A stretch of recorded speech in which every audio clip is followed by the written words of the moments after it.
అందరికీ నమస్కారం. ఈరోజు మనం చూడబోతున్న స్టోరీ తండ్రి కొడుకులు మొదటి భాగం. విలాసవంతమైన భవనంలో తన గదిలో నుండి బయటకు వచ్చి డైనింగ్ టేబుల్ దగ్గర కూర్చుంటాడు అవినాష్. ఇంతలో వంటవాళ్లు కూడా వారు తయారు చేసిన రకరకాల బ్రేక్ఫాస్ట్ను తీసుకునొచ్చి టేబుల్ మీద పెడతారు. వాటిలో నుండి శాండ్విచ్ తీసుకుని తింటూ, రంగయ్య, గ్రీన్ టీ తీసుకొనిరా. అలాగే బాబుగారు. రంగయ్య వెళ్లి గ్రీన్ టీ తీసుకునొచ్చి అవినాష్కిస్తాడు. అవినాష్ అందులో సగం తాగి కప్పు పక్కన పెట్టేస్తాడు. నాన్నగారు ఇంకా బ్రేక్ఫాస్ట్ చేయడానికి రాలేదా రంగయ్య? లేదు బాబుగారు, నేను కూడా ఆయన కోసమే ఎదురు చూస్తూ ఉన్నాను. సరే, నేను వెళ్ళి పిలుచుకొస్తానుండు. అలా అవినాష్ తన తండ్రి శేషేంద్రవర్మ గదిలోకి వెళ్తాడు. కాని ఆ గది ఖాళీగా ఉంటుంది. ఏదో ఆలోచించుకుంటూ బయటకు వస్తాడు అవినాష్. రంగయ్య, నాన్నగారు ఆయన గదిలో లేరు. ఈరోజు ముందే ఆఫీస్కి ఏమైనా వెళ్ళారా ఏంటి? లేదు బాబుగారు, పొద్దున్నుండి ఆయన బయటకు రాలేదు. ఆఫీసుకు వెళ్తే కారులో వెళ్తారు కదా, కారు అయితే ఇంట్లోనే ఉంది బాబు. అవినాష్ తన తండ్రి ఎక్కడికి వెళ్లి ఉంటారో అని ఆలోచిస్తూ ఇంకా తన ఆఫీస్కి టైం అయిందని బయలుదేరతాడు. అప్పుడప్పుడు తన తండ్రి ఆయన స్నేహితుడైన లాయర్ తివారీ గారితో కలిసి బయటకు వెళ్తూ ఉంటాడు. ఈసారి కూడా అలాగే వెళ్లి ఉంటారని అనుకుంటాడు. ఆ తర్వాత ఆఫీస్ పనుల్లో మీటింగ్స్లో మునిగిపోతాడు. రాత్రి బాగా ఆలస్యమయ్యాక ఇంటికొచ్చి పడుకుంటాడు. ఉదయం అవినాష్ లేవకముందే రంగయ్య వచ్చి తలుపు కొడుతూ ఉంటాడు. ఏంటి రంగయ్య, ఎందుకింత పొద్దున్నే లేపుతున్నావు? పెద్దయ్య గారు ఇంకా ఇంటికి రాలేదయ్యా. మీకేమైనా విషయం తెలుసేమో అని అడుగుదామని వచ్చాను. అయ్యో, నాన్నగారు ఇంకా ఇంటికి రాలేదా? నిన్ననే తివార్ అంకుల్ ఇంటికి వెళ్దాం అనుకొని కూడా పనిలో పడి మర్చిపోయాను. ఇప్పుడే వెళ్ళి వస్తాను. అవినాష్ లేచి తన కారు స్పీడ్గా నడుపుతూ తివారీ గారి ఇంటికి వెళ్తాడు. ఇంత ఉదయాన్నే అవినాష్ రావడం చూసిన తివారీ ఏదైనా సమస్య అనుకుంటాడు. నమస్తే తివారీ అంకుల్. రారా. ఏంటి, ఏదైనా సమస్య వస్తే గాని నేను గుర్తుకు రానా నీకు? ఎన్నాళ్ళయింది మా ఇంటికి వచ్చి? అది కాదంకుల్, నాన్న ఇక్కడికి వచ్చారేమో అని ఆయన తీసుకుని వెళ్ళడానికి వచ్చాను. అదేంట్రా, మీ నాన్న ఇక్కడికి ఎప్పుడొచ్చాడు? నిన్న పొద్దున కారు కూడా లేకుండా బయటికి వెళ్ళాడంట. మీ దగ్గరే ఉన్నాడేమో అనుకుని ఇక్కడికి వచ్చాను. ఇక్కడికి రాకపోతే మీ చెల్లి దగ్గరికి వెళ్ళుండొచ్చు. అప్పుడు అవినాష్ అక్కడి నుండే తన చెల్లి సుభద్రకు ఫోన్ చేస్తాడు. ఆమె కూడా నాన్న తన దగ్గరికి రాలేదని చెప్తుంది. ఆ విషయం తివారికి చెప్తాడు అవినాష్. మీ ఇద్దరి మధ్యలో గొడవ ఏమైనా అయ్యిందా? బిజినెస్ విషయంలో గానీ, ఆస్తి విషయంలో గానీ? అయ్యో అంకుల్, వదిలితే సుప్రీంకోర్టు వరకు వెళ్ళేలా ఉన్నారు మీరు. అటువంటిదేమీ లేదు. అలా అతను కారెక్కి లోపల కూర్చుంటాడు. తండ్రి ఎక్కడికి వెళ్లాడో అతనికి అర్థం కాదు. కారులో కూర్చుని డ్రైవ్ చేస్తూ ఆలోచిస్తూ ఉంటాడు. అలా ఇంటికి వెళ్లి తన ల్యాప్టాప్ తీసుకుని ఆఫీస్కి వస్తాడు. శేషేంద్ర వర్మ అంటే ఒక బ్రాండ్. మా నాన్నకు కొన్ని వేల కోట్ల ఆస్తులు ఉన్నాయి. ఎక్కడికి వెళ్ళినా చెప్పు వెళ్తారు. ఉన్నట్టుండి ఎవరికీ తెలియకుండా ఎక్కడికి వెళ్ళినట్టు? పోనీ ఎవరైనా కిడ్నాప్ చేశారా? లేదు. ముందు రోజు రాత్రి ఇంట్లో మేమిద్దరం మాట్లాడుకున్నాం. ఉదయానికి లేరు అంటే ఆయనే ఎక్కడికో వెళ్ళుంటారు. ఇంటి నుండి కిడ్నాప్ చేయడం అయ్యే పని కాదు. ఎక్కడికి వెళ్ళాలి, ఏం చెయ్యాలి అర్థం కావడం లేదు. తన తండ్రి ఏమి చిన్నపిల్లాడు కాదు తప్పిపోవడానికి. అతని భయమంతా ఒకటే, తన తండ్రి ఆస్తి కోసం ఎవరైనా ఏదైనా హాని తలపెడుతున్నారేమో అని. పోలీస్ స్టేషన్లో కంప్లైంట్ ఇద్దామని బయలుదేరి స్టేషన్ వరకు వస్తాడు. మనసులో భయంగానే స్టేషన్ లోపలికి వెళ్తూ ఉంటాడు.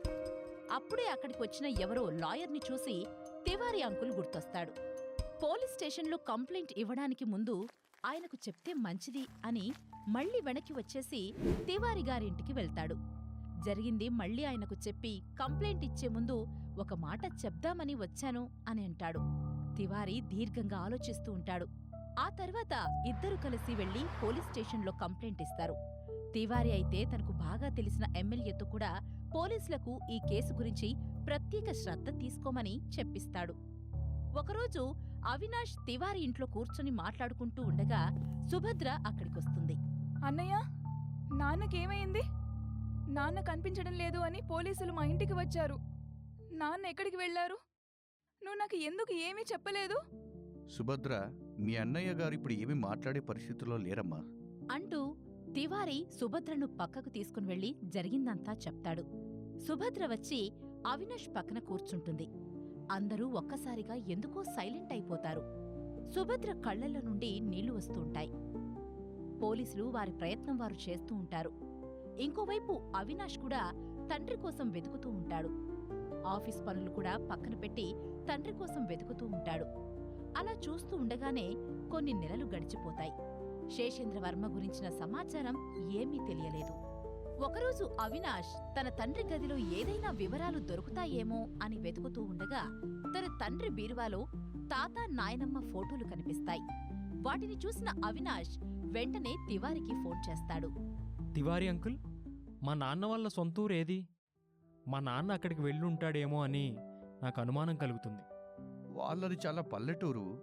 ఆ ఊరు పేరు మీ నాన్నకైనా గుర్తుందో లేదో మరి. అయినా ఇప్పుడు అక్కడికి వెళ్ళాడని ఎందుకు అనుకుంటున్నావు?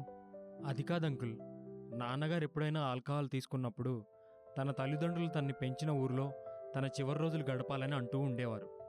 ఆయన ఆ ఊరు గురించి మర్చిపోలేదు. ఆయన మర్చిపోయి ఉంటారని మనం అనుకుంటున్నాం, అంతే. సరే, నేను ఆ ఊరి వివరాలు కనుక్కొని నీకు పంపిస్తాను. అలా కాసేపటికి తివారీ ఆ ఊరి వివరాలు కనుక్కొని అవినాష్కి పంపిస్తాడు. దాంతోపాటు కొన్ని ఫోన్ నెంబర్లు కూడా పంపిస్తారు. అవినాష్ వెంటనే ఆ ఫోన్ నెంబర్లను తీసుకుని ఒక్కొక్క దానికి ఫోన్ చేస్తూ ఉంటాడు. అయితే అవి చాలా సంవత్సరాల క్రితం రాసుకున్న నెంబర్లు కావడంతో ఒక్కటి కూడా పనిచేయడం లేదు. ఒకసారి ఆ ఊరు వెళ్తే తన తండ్రి గురించి తెలిసే అవకాశం ఉంది అని అనుకుంటాడు అవినాష్. అనుకున్నదే తడువుగా లగేజ్ సర్దుకుని కారులో వేసుకుని ఆ ఊరికి బయలుదేరతాడు. తనే డ్రైవ్ చేసుకుంటూ ఆ ఊరికి చేరుకుంటాడు. ఊరంతా పచ్చటి పొలాలతో చాలా ప్రశాంతంగా ఉంటుంది. ఊర్లోకి వెళ్ళాక తన తండ్రి గురించి ఎవరిని అడగాలో తెలియక నిలబడి ఆలోచిస్తూ ఉంటాడు. అటుగా వెళ్తున్న రామరాజు అనే వ్యక్తి అతన్ని పలకరిస్తారు. ఎవరు బాబు నువ్వు? ఊరికి కొత్తలాగా ఉన్నావు. ఎవరింటికెళ్ళాలి? నేను శేషేంద్రవర్మ గారి అబ్బాయినండి. మా తాతగారిది ఇదే ఊరు, కానీ ఇప్పుడు వాళ్ళు లేరు. ఓహో, ఏంటి నువ్వు శేషేంద్ర కొడుకువా? మీ నాన్న కూడా 2 నెలల ముందు వచ్చాడయ్యా ఇక్కడికి. 1 వారం రోజులు ఉండి వెళ్ళిపోయాడు. చిన్నప్పుడు పెరిగిన ఊరు కదా, చూడాలని అనిపించి ఉండొచ్చు. ఆ తర్వాత ఎక్కడికి వెళ్లారో ఏమైనా తెలుసా? ఆ వివరాలు ఏమీ తెలియదు బాబు. మా ఇంటి ఎదురుగా ఉన్న గదిలోనే ఆయన ఉన్నారు. అందుకే ఈ వివరాలైనా తెలిసాయి. చాలా థ్యాంక్స్ అండి. తన తండ్రి గురించి ఇంకా వివరాలు ఏమైనా తెలుస్తాయి అని ఆ ఊరిలో చాలా మందిని అడుగుతాడు. కాని అందరూ ఇంచుమించు రామరాజు చెప్పిన సమాధానమే చెప్తారు.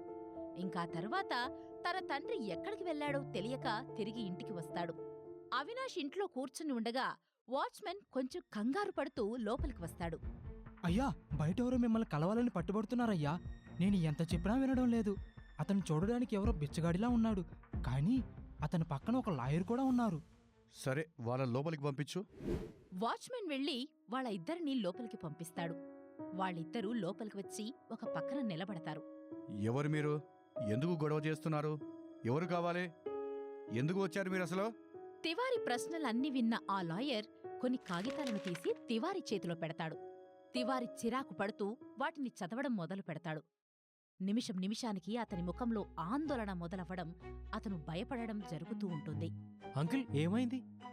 మీ మొహంలో కంగారేంటి? నాన్న గురించి ఏమైనా తెలిసిందా? ఎందుకు భయపడుతున్నారు? ఒకసారి ఈ డాక్యుమెంట్స్ నువ్వే చూడు, నీకే అర్థమవుతుంది. అవినాష్ కంగారుగా ఆ డాక్యుమెంట్స్ తీసుకుని వేగంగా చదువుతాడు. వాటిని చదవగానే అవినాష్కి పిచ్చెక్కినట్టవుతుంది. కోపంగా పైకి లేచి అరుస్తాడు. రే, ఎవడ్రా నువ్వు? మా నాన్న పేరు మీద ఉన్న ఆస్తంతా నీ పేరు మీదకి ఎలా రాసిచ్చారు? ఆయన ఎక్కడున్నారు? ఏం చేసావు ఆయన్ను? అవినాష్ ఆ బిచ్చగాడిని పట్టుకుని కొట్టబోతుంటే తివారీ సుభద్ర కలిసి ఆపుతారు. అంకుల్, నన్ను వదలండి. వీడే మా నాన్ననేదో చేశాడు. నన్ను వదలండి. వీడిని చంపైనా మా నాన్న ఎక్కడున్నారో నేను కనిపెడతాను. ఈలోగా ఆ బిచ్చగాడితో ఉన్న లాయర్ ఇంకో నోటీస్ తీసి అవినాష్ చేతిలో పెడతాడు. ఆ నోటీస్ చదివిన అవినాష్ అగ్గి మీద గుగ్గిలమైపోతాడు. రే, మర్యాదగా మా నాన్నని ఏం చేశారో చెప్పండి, లేకపోతే మిమ్మల్ని చంపడానికి కూడా ఆలోచించను. మా ఇంటి నుండి మమ్మల్ని ఖాళీ చేయమని నాకే నోటీస్ ఇస్తారా? ఈ మాటలు వింటున్న తివారీ అవినాష్ చేతిలో నోటీస్ తీసుకుని మళ్లీ చదువుతాడు. ఇల్లు ఖాళీ చేయాలని కోర్టిచ్చిన నోటీసులవి. కాసేపు తివారికి కూడా మెదడు పనిచేయడం ఆగిపోయినట్టు అక్కడే కుర్చీలో కూలబడిపోతాడు. అవినాష్ మాత్రం వాళ్లమీద అరవడం ఆపలేదు. కాసేపటికి తేరుకున్న తివారీ అవినాష్ను ఆపుతాడు. లాయర్ గారు నోటీస్ ఇచ్చింది ఇప్పుడే కదా. మాకొక్క వారం రోజులు సమయం ఇస్తే ఇల్లు ఖాళీ చేస్తాం. అంకుల్, మీకేమైంది? మీరు కూడా వాళ్ళు చెప్పినట్టు వింటారేంటి? ఇది నా ఇల్లు, నేను ఖాళీ చేయను. వాళ్ళని చంపేస్తా. లాయర్ గారు, నేను అతనికి నచ్చజెప్పి ఇల్లు ఖాళీ చేయిస్తాను. దయచేసి మీరు బయలుదేరండి. తివారీ మాటలు విన్న లాయర్ బిచ్చగాడు అక్కడి నుండి వెళ్ళిపోతారు. ఏంటంకుల్, మీకేమైనా పిచ్చి పట్టిందా? చిన్న, అవి కోర్టు నుండి వచ్చిన నోటీసులు. ఇప్పుడు మనం ఇల్లు ఖాళీ చేయకపోతే అరెస్టు కూడా చేస్తారు. వాళ్ళు చూపించిన డాక్యుమెంట్స్ అన్నీ ఖచ్చితంగా ఉన్నాయి. మనం ఇప్పుడు చేయవలసింది ఒకటే, వీలైనంత త్వరగా మీ నాన్నను కనిపెట్టడమే. ఇంటి దాకా వచ్చిన ఆ బిచ్చగాడిని పట్టుకొని 4 తంతే వాడే చెప్పేవాడు. మీరు వాడిని పంపించి నాతో మాట్లాడుతున్నారు. వాడిని కొట్టడం కాదు మనకు కావాల్సింది. ఆ డాక్యుమెంట్స్ మీద మీ నాన్న ఎందుకు సంతకం పెట్టారు అని తెలుసుకోవాలి. వాడిని గమనిస్తూ ఉండమని నేను సెక్యూరిటీకి చెప్తాను. వాడు ఎక్కడికి వెళ్ళలేడు. నువ్వు బాధపడకు, అన్నీ సర్దుకుంటాయి.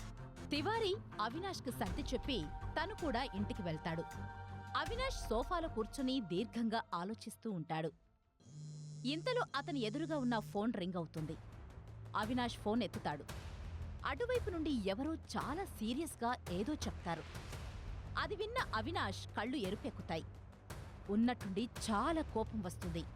చాలా కోపంగా తన గదిలోకి వెళ్లి తలుపేసుకుంటాడు. అతని ఒళ్లంతా చెమటలు పట్టేస్తాయి. చేతికి దొరికిన సామానంతా పగలగొడతాడు. అక్కడే ఉన్న మద్యం బాటిల్ తీసుకుని బాగా తాగి మంచం మీద పడిపోతాడు. శేషేంద్రవర్మ అసలు ఎక్కడికి వెళ్ళాడు? బిచ్చగాడికి తన యావదాస్తిని ఎందుకు రాసిచ్చాడు? ఆ బిచ్చగాడికి శేషేంద్రవర్మకు ఉన్న సంబంధమేంటి? శేషేంద్రవర్మ తిరిగి వచ్చాడా లేదా? తెలుసుకోవాలంటే తరువాయి భాగం కోసం వేచి చూడండి.